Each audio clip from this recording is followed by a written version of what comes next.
Salut, je m'appelle Brian. J'avais aucune idée que j'allais parler à soir. Fait que je vais juste parler de comment je suis arrivé à écrire. Parce que même à l'école, j'étais pas du genre à écrire des livres. J'étais même, à chaque mon rapport en français, on me disait, faut écrire une composition. Je voulais rien savoir de ça, je savais pas faire. Après une relation quand même assez dure quand j'avais 19 ans, j'ai eu une amie à moi, Nadia, qui ne pouvait pas être ici à soir parce que la vie. On m'a toujours dit, écris ce que tu ressens, écris ce que tu ressens. Fait que c'est ça, j'ai commencé à faire. À l'âge de 20 ans, j'ai commencé à écrire des petits poèmes ici par là. Puis je me souviens, j'étais aux adultes, à un moment donné, j'étais en train de juste jaser, je perds mon temps parce que je perds mon temps. Puis j'avais écrit une histoire qui avait aucun rapport. Genre, c'est un gars qui se promène dans la rue. Je sens que le monde manquait de respect, mais il faisait quelque chose de pas correct avec la personne. Fait que après avoir écrit une histoire, quelqu'un me dit « Ah, continue. » Fait que là, j'écris d'autres histoires. Puis ça a comme m'arrêté là. Quelques années plus tard, j'ai eu un rêve. J'ai eu un rêve parce que je me suis réveillé, je me suis dit shit, man, c'est weird ça. Fait que j'ai commencé à écrire vite ce qui est arrivé parce qu'un rêve, personne ne s'en souvient. Puis avant de passer à mon ex, elle a commencé à lire un peu, elle dit, c'est pas bien ça. J'ai commencé à écrire un petit texte, un gros texte, un plus gros texte. Puis Nadia m'a dit, ah, c'est bon ça, tu devrais écrire qu'est-ce qui est arrivé avant, qu'est-ce qui est arrivé après. Fait que ça a commencé comme ça. Fait que j'ai juste par hasard commencé à écrire, mais évidemment, je suis un anglophone, je suis portugais.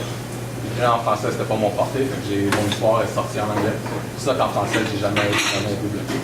Fait que, avec l'aide de Régent, avec l'aide de mes amis, j'ai commencé à traduire l'histoire d'anglais en français. Fait que c'est de là que ça vient. J'ai eu l'idée d'écrire, de pas d'écrire, mais d'imprimer une couple d'histoires. Je l'ai pensé à job, juste de même. Puis Régent, il a pris une copie, il l'a lu. C'est là qu'il m'a dit si je le traduis, mais il va me publier. Ça fait 2 ans qu'on parle de ça. Fait qu'aujourd'hui, la première histoire que j'ai jamais écrite, en fait, de A à Z, au complet, qui est plus qu'un texte que j'étais obligé d'écrire à l'école, a été publié par Régent. J'avais pensé avoir été publié de ma vie. Fait que je vais vous lire un petit extrait. Évidemment, c'est pas au début, c'est en plein milieu. Fait que si vous voulez savoir pourquoi j'ai dit ça, ben, il est là le livre, je peux l'acheter. Fait que. J'ai regardé où est-ce que je vais commencer. OK. Là, juste vous mettre un petit contexte. Là. Il est arrivé une couple d'affaires avec mon petit héros Pierre. Et comme il a vu des affaires dans un rêve, là, il veut juste se calmer les idées. Fait que, il décide alors de se rendre à la cuisine afin de boire une bonne tasse d'eau fraîche. Alors qu'il passe devant le miroir, il entrevoit ce reflet et il s'arrête net. Une fois de plus, il voit une figure démoniaque et non son visage habituel. Il tourne lentement, examine longuement l'horrible reflet, puis il renvoie le miroir. Troublé, Pierre touche le miroir du bout des doigts, approche lentement et prudemment vers le côté du miroir. Lorsqu'il sent le rebord sous ses doigts, c'est fort, il arrache le miroir du mur.